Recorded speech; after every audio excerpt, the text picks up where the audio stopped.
សម្រាប់វីដេអូមួយនេះខ្ញុំនឹងចែករំលែកពុកម៉ែបងប្អូនជាមួយនឹងរបៀបនៃការចេញពីក្រុមឆាតកុំឲ្យគេដឹងអញ្ចឹងបើសិនជាបងប្អូនយើងត្រូវការចេញពីក្រុមកុំឲ្យគេដឹងខ្ញុំនឹងបង្ហាញអ្នកទាំងអស់គ្នានៅក្នុងវីដេអូមួយនេះតែម្ដងអូខេគ្រប់ជំរាបសួរក៏ដូចជាសួស្តីទៅកាន់ពុកម៉ែបងប្អូនទាំងអស់គ្នាត្រឡប់មកជួបជាមួយនឹងខ្ញុំបាទប៉ាត្រីបន្តទៀតជាមួយនឹង PPY Channel របស់ខ្ញុំបាទផងដែរវីដេអូមួយនេះខ្ញុំនឹងចែករំលែកពុកម៉ែបងប្អូនជាមួយនឹងរបៀបនៃការចេញពីក្រុមឆាតឬក៏ក្រុមMessenger ហ្នឹងកុំឲ្យគេដឹងហ្នឹងហើយបើសិនជាបងប្អូនយើងចង់ចេញគ្នាយើងត្រូវចូលទៅក្នុង app Messenger ទាំងអស់គ្នាមកហ្នឹងហើយ app Messenger ក្រោយមកទៀតគ្នាយើងត្រូវជ្រើសរើសឆាតណាមួយឬក៏ក្រុមណាមួយដែលយើងចង់ចេញពីក្រុមហ្នឹងឧទាហរណ៍ថាក្រុមនេះចុះគ្នាយើងនៅពេលដែលយើងចង់ចេញអ្នកទាំងអស់គ្នាគួរតែត្រូវសកត់ទៅលើវាអូខេខ្ញុំសូមបន្ថយពន្លឺទូរស័ព្ទតិចហ្នឹងហើយអូខេសង្ឃឹមថាបងប្អូនយើងនឹងអាចមើលយល់ហើយប៉ុណ្ណឹងសកត់លើវាមកអ្នកទាំងអស់គ្នាសកត់មកវានឹងឃើញសញ្ញារូបដូចជាលេខ0នេះហ្នឹងហើយដូចជាលេខ0ហ្នឹងវាគេគូសកាត់ពីមុខហ្នឹងបងប្អូនយើងអាចមើលអក្សរនេះក៏បានមើលទៅលើសញ្ញា logo នេះក៏បានអញ្ចឹងយើងចុចលើវាមកបងប្អូនចុចទៅវានឹងបាត់គ្រប់នឹងតែម្ដងហ្នឹងហើយបាត់គ្រប់នឹងតែម្ដងគឺយើងអត់ទាន់បានចេញពីគ្រប់ទេហ្នឹងហើយយើងអត់ទាន់បានចេញពីគ្រប់ទេយើងគ្រាន់តែ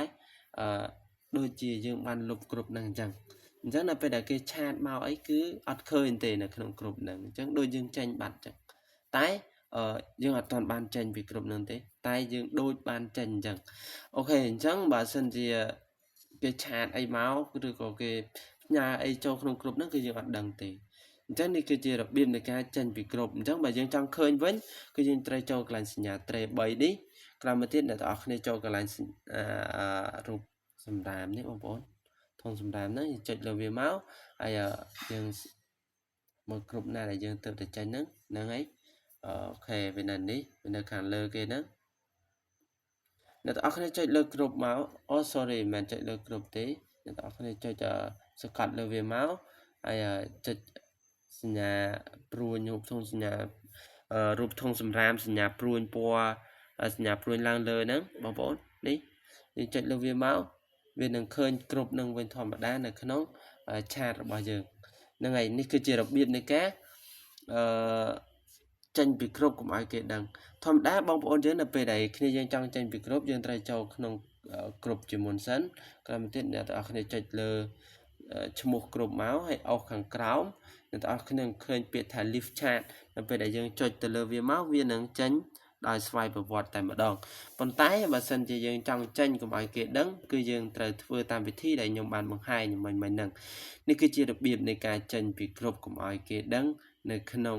វីដេអូរបស់ខ្ញុំបាទនៅថ្ងៃនេះបើសិនជាបងប្អូនយើងពេញចិត្តនៅវីដេអូមួយនេះកុំភ្លេចជួយចុច like ក៏ដូចជាចុច subscribe ទៅលើ channel YouTube របស់ខ្ញុំបាទម្នាក់មួយផង